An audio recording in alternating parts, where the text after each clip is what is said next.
Off, this cat has this extra piece, but that one doesn't. And no, that one does, but the other ones don't, and it won't be on your test. Like, this extra piece shouldn't be here, right? So we start with this piece right here, and then this is the extensor carpi radialis longus. It's going to be the one that's closest to the head. Then you move on, and this is the extensor carpi radialis brevis. Yeah, I just say the endings, so longus, brevis.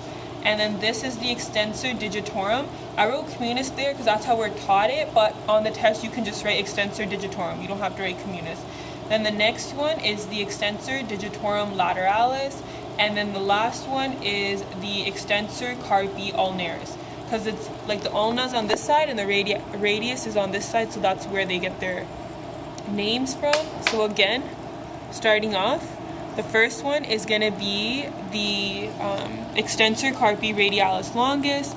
The next one beside is the extensor carpi radialis brevis, and then this one is right beside it, but sometimes it's a little deep to the other, the longest. But for like this one, it's exactly beside it. I think in that one it's a little deep.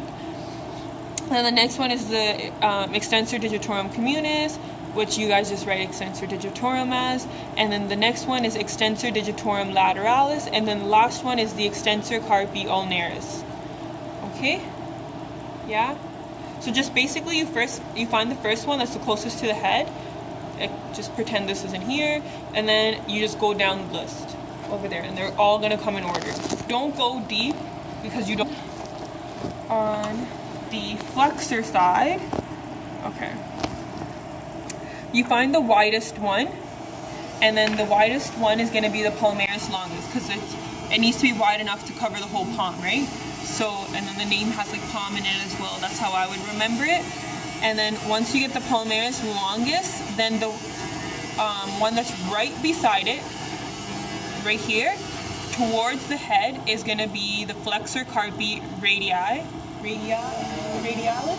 Yeah, radialis. And then the one that is towards the pinky will be the flexor carpi ulnaris. So you find the palmaris longus first, then you go towards the head or the thumb, and it's the flexor carpi radialis.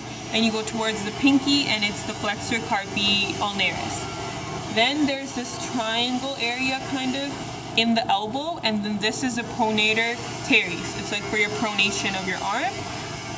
This one right here, ignore it, okay? So just basically go palmaris longus, flexor carpi radialis, skip one, then pronator teres. This one has one, the other one is just one muscle in together. It just got dissected into two.